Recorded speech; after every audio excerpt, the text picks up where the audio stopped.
Okay, so once you connect up your EdgeSwitch 10 XP to your computer, power it on, it will take roughly about 4 to 5 minutes for it to completely boot up.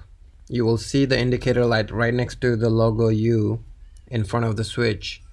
It should go from blue to white, and it will probably take another minute after it's been white for you to be able to connect to it.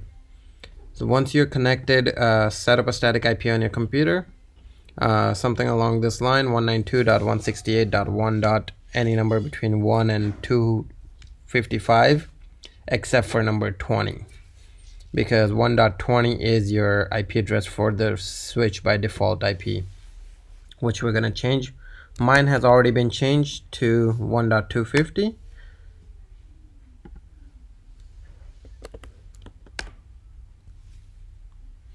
So once you try and connect to that, we can go in here on the third tab. We're going to change the name of the device so we can identify what device it is. We're also going to change our static IP to something other than 1.20, so that way there's no same default IP address products on the same network. So change it to any number you like. Make sure you make a note of that on top of or below your network switch, so it's there permanently for somebody else to log into. Your default login IP address, which I skipped over, should be UBNT, as you can see right here in the user.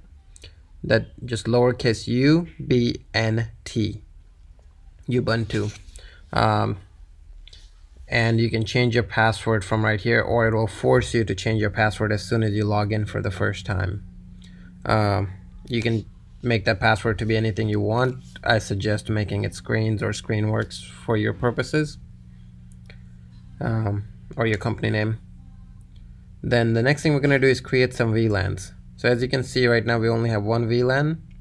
I have VLAN 1 already untagged, which is what the U stands for. Then there's T, which is tagged and excluded. For our intensive purposes, we are not going to use tagged at all. Tagged only works for devices on layer 3 network, and we normally don't need to use that.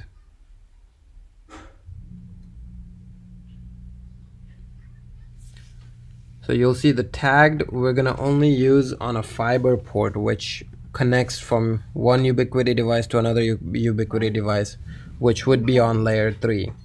So let's go ahead and create our VLANs first. I'm going to create up to 8.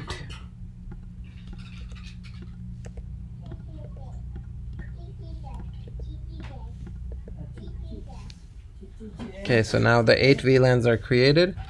And as you can see right now, they're all excluded. So what we're going to do is make sure your port 9 here are checked on the top. And then on the default, we're going to make it U. Also on 9, we're going to make it U here. The next ones are all going to be tagged all the way down.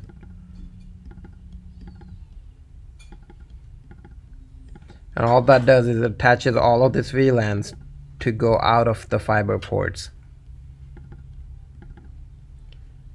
Now on each VLAN, so VLAN number 2, we're going to use it on port 2. So we want to use the port 2 as untagged. On VLAN number 3, port 3 will be untagged. And so on and so forth, so you can get an idea here. Okay, now that once that's done, go ahead and click apply. It will take a couple of seconds. Then we're going to go on the first tab, and then we're going to isolate every port. So if you click here, you can see the first port's already been isolated by me. We're going to save that. Port 2, isolate port, save. Port 3, isolate that port, save. Port 4. And what this does is it isolates traffic within every port. So that way another port does not get to interfere. And that way you have 8 virtual networks on each port 1-to-1 being isolated end to end.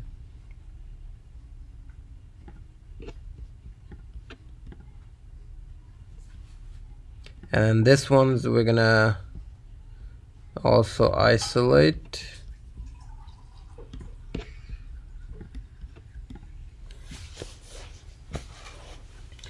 There we go, and that should be it. So if you wanted to save these settings now, so you can go into the same settings here, scroll down, and you can do a backup, and it downloads a file with the name of your access point or switch.